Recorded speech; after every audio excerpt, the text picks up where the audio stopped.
All right, everybody, welcome back to another episode of the Discovering Multifamily podcast. I'm one of your hosts, Anthony Scandariato with Red Knight Properties. And today we have a special guest here with us. She's actually in New York City, Tina Larsson, and she is the co-founder and owner of the Folson Group, which is the premier co-op and condo cost consultant who helps mostly New York City co-op and condo owners and apartment building owners increase their property values.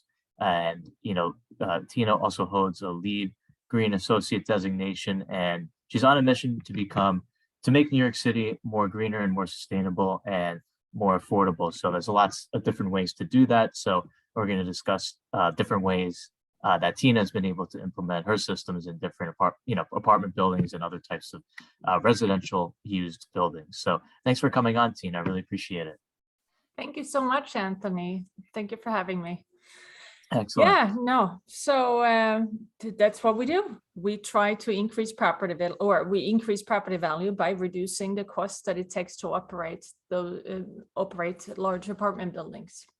Right. So is this more regulation driven? Because I'm seeing a lot of, you're recording this right now in March of 2022, a lot of initiatives, particularly in urban densified areas like New York City, to transition for more electric or, whatever energy source that's more efficient. A lot of things going on in the world right now. So what are some of the systems that you implement and the owners that you work with?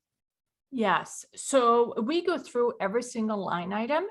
So in a building it's, as you know, it's a very complex building. It's a very complex organization. So unlike a regular business where there are a certain set of expenses, this also has the layer of building regulations and staff and unions and a property management firm, which is an outside vendor.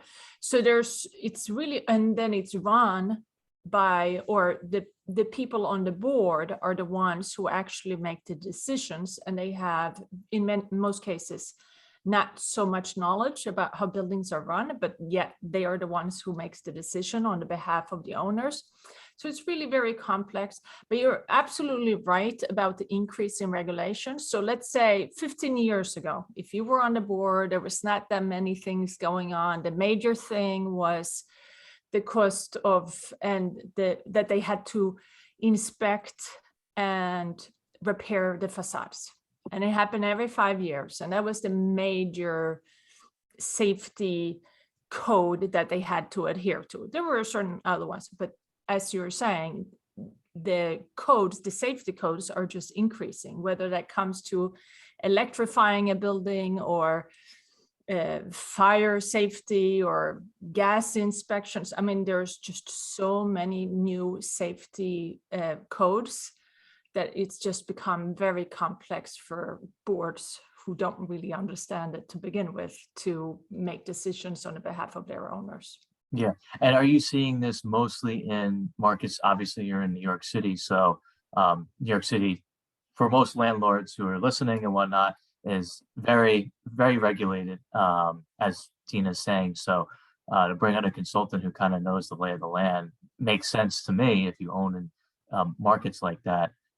What are some of the really pain points moving into 2022 that landlords have, that maybe some of the code compliance regulations have changed? Obviously there's a lot of hot air in the news with electrifying buildings in the city.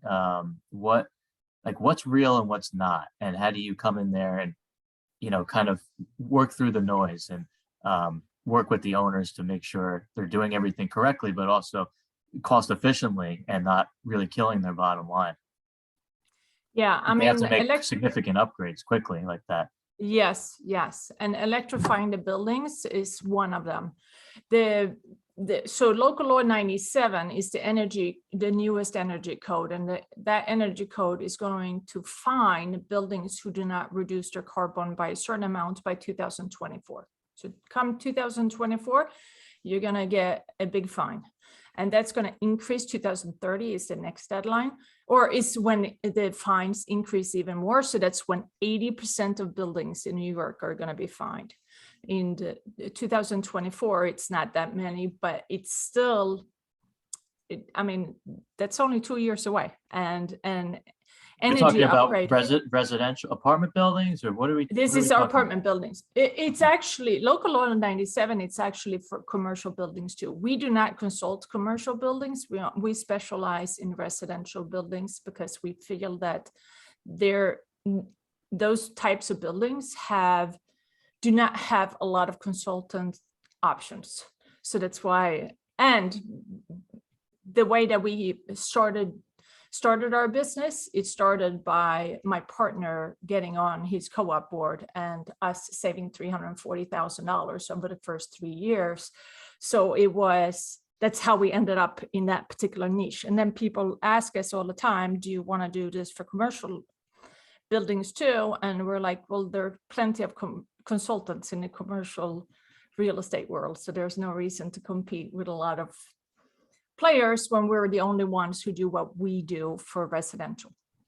Excellent. But when it comes to the residential, we work on reducing their electricity, heating, and water costs, or use by how much they use.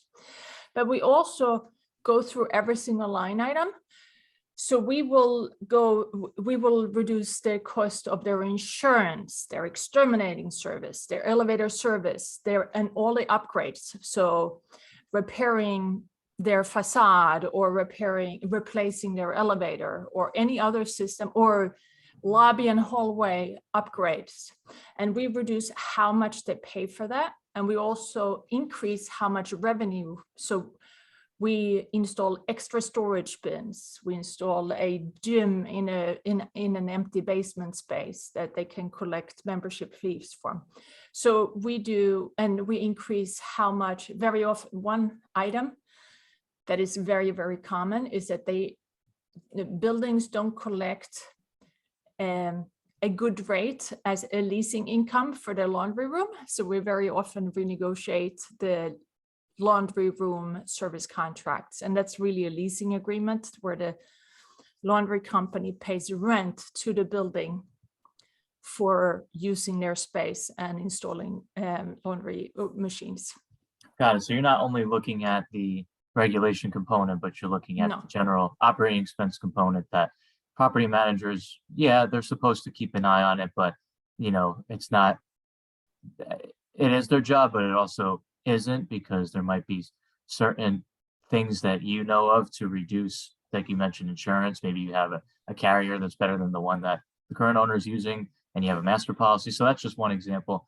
In New York City specifically, when you're looking at operating expenses, the number one cost, even across the country, there's real estate taxes, and then typically insurance. What's next in New York City? Heating. Okay. No, staff is in between. It's property taxes and then staff. Staff is about 25% in a 24-hour doorman building. Yeah. Okay. And then heating. It would be interesting to hear how some of these buildings in the cities are walk up brownstone and have radiator systems, one central boiler system, plaster walls. And if the mandate is to get 80% of those types of buildings more electrified or more efficient, what would you recommend to the owner to do? Replace the boiler system with a more efficient boiler, or what? What would be? No, replace them with heat pumps. Okay. Yeah. Heat pumps, I mean, we don't see how replacing a boiler is the right way to go. We actually posted a blog about, should you convert to gas or should you electrify today? And so for decades, New York City have been trying to incentivize owners to replace their oil boiler with natural, or their fuel with natural gas. And even though it's still allowed, I mean, they just passed that it's not going to be allowed for new buildings, for new construction, but it's still allowed for old buildings. But is it really the right way to go? I mean, buildings are going to be fined. And if they're over 25,000 square feet, they're going to be fined as part of this law. And to us, it seems like a heat pump is the way to go. But there are many different options when it comes to heat pumps. So that's not an easy decision either. Yeah, absolutely. Yeah, it's definitely hard to keep up with all the laws that are made in the major cities. So that's very interesting. What else is something that Heat you and look hot at? water. Hot Heat water, and you hot said? water, of course, yes. And then also reducing the water use, because the water use is, some of it is cold, yes, but some of it needs to be heated. Sure, absolutely. Yeah. And so, you know, in New York, you don't really have much snow. You have some snow removal. How do most of, yeah, go ahead. Yeah, and the snow removal in New York City is mostly handled either by the city, and then the sidewalks are the responsibility of the building. And if the building has a full-time staff, then it's the responsibility of the building staff. And if there are commercial units in the building on the first floor, then it's their responsibility. So snow removal is not really a big expense in New York City. Okay. How about property tax appeals and reducing those, if that's even a word in New York City, to reduce the property taxes? Yes, it is the way it is. They have tax certs, but the tax certs, we don't work on that because there are tax certs who specialize in that. And that if we have a new client and they do not use a tax cert, we recommend a tax cert. Most buildings, they already have a tax cert. The problem with tax cert, though, is that you don't know if they're good or bad, if they're really reducing what you could potentially reduce, because you only have one shot. So when it comes to elevator replacement, we can take the 3 bids that the elevator consultant gave us, and we can negotiate those, or we can provide an alternative, or we can even bring in our elevator consultant to see if the scope is the right scope. So we have something to compare to. When it comes to real estate taxes, you have a tax cert, they appeal it, and this is the number, but you have nothing to compare to. So it's not an easy, and some of them, they charge 10% of the reduction, and some of them charge, we have seen 20%.